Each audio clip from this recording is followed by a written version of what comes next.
Bienvenue dans ce journal bimensuel de la communauté congolaise en formation en Chine. À la une de l'actualité, arrivée des nouveaux étudiants en Chine. Près d'une dizaine d'étudiants congolais sont déjà sur le sol chinois depuis le mois dernier. La désignation de la présidente de la communauté congolaise en formation en Chine à la tête de la délégation régionale de la jeunesse africaine pour l'Afrique centrale. Les détails dans ce journal.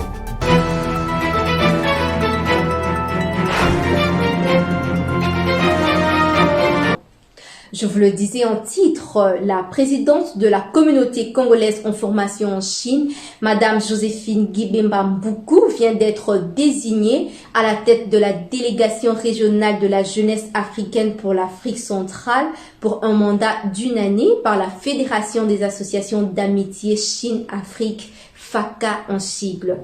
Elle est au micro de Alphonse Kankanda depuis Shanghai. Je suis désignée comme présidente pour la sous-région d'Afrique centrale de la délégation de la jeunesse africaine ici en Chine.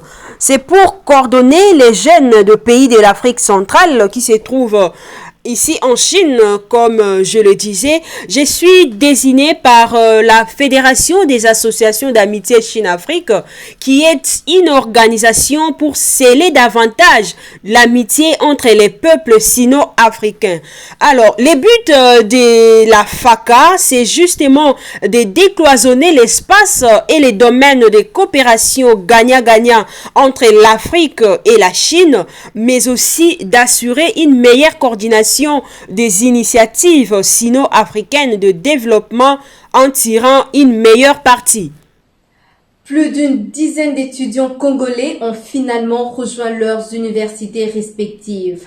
Après que les portes de la Chine sont restées fermées aux étudiants internationaux pendant un long moment, la RDC est parmi les premiers pays africains à accueillir les étudiants sur le sol chinois, parmi lesquels les nouveaux et les anciens qui étaient bloqués au pays. Suivez l'un d'eux qui s'exprime.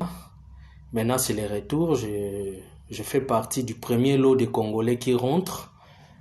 Tout ce que je peux dire de ces parcours, c'est un moment très enrichissant.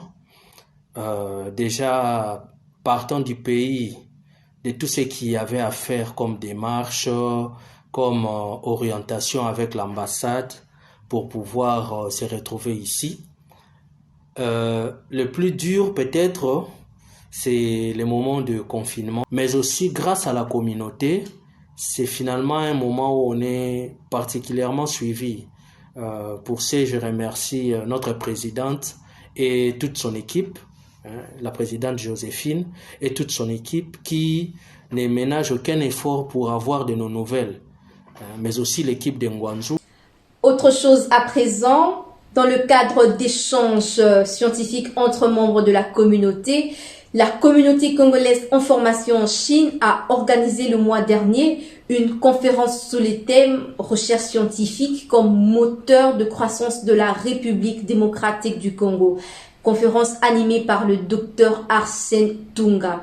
Je vous laisse suivre un extrait de son exposé. Alors, qu'est-ce que nous pouvons comprendre ?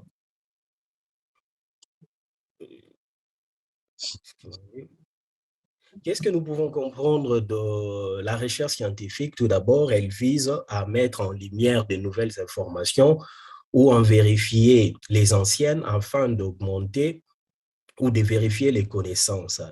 Elle fait partie aussi de certaines clés du développement d'une nation, mais ce que nous remarquons chez nous, la recherche scientifique ne semble pas bénéficier d'une attention particulière des autorités. Pourquoi? Parce que le budget alloué à ce secteur est insignifiant.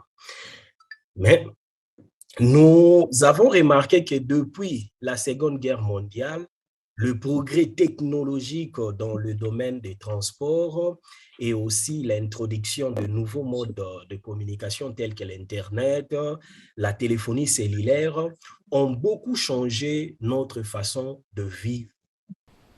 Toujours dans le même cadre des échanges scientifiques entre membres de la communauté, l'honorable Christelle Vwanga a animé le 16 octobre dernier une conférence sous le thème « L'importance de la participation de la femme dans la politique active en République démocratique du Congo ». Suivez un extrait de son exposé. Je vous remercie du fond de mon cœur et tous les membres de votre association. Également, toutes les personnes qui nous suivent à cet instant, merci de nous choisir pour partager vraiment ce bon moment et ces jolis thèmes avec vous et avec toutes les femmes. Bon, l'importance de la participation active pour les femmes en politique, pour moi, la première importance, c'est d'abord quantitatif. Hier encore, j'étais dans un atelier où on disait que la femme représente presque 53% de la population congolaise. Il y a d'autres sources qui parlent de 55. Bon, on va rester sur 53. 53% de la population congolaise. Alors, moi, je pense que, étant donné que les femmes sont quand même nombreuses, c'est quand même normal que c'est une suite logique que une bonne partie de la population, combien majoritaire encore, puisse s'occuper quand même de la politique parce que c'est la politique qui fait développer, c'est la politique qui fait avancer. Vous le savez certainement, cette année, la coopération RDC-Chine célèbre ses 50 ans d'existence. L'ambassade de la RDC à Beijing est en plein préparatif de ces festivités. Les plus amples détails vous seront communiqués dans notre prochaine édition. Et c'est ainsi que s'achève cette édition. Merci pour votre fidélité. Le rendez-vous est pris pour la première quinzaine du mois de novembre.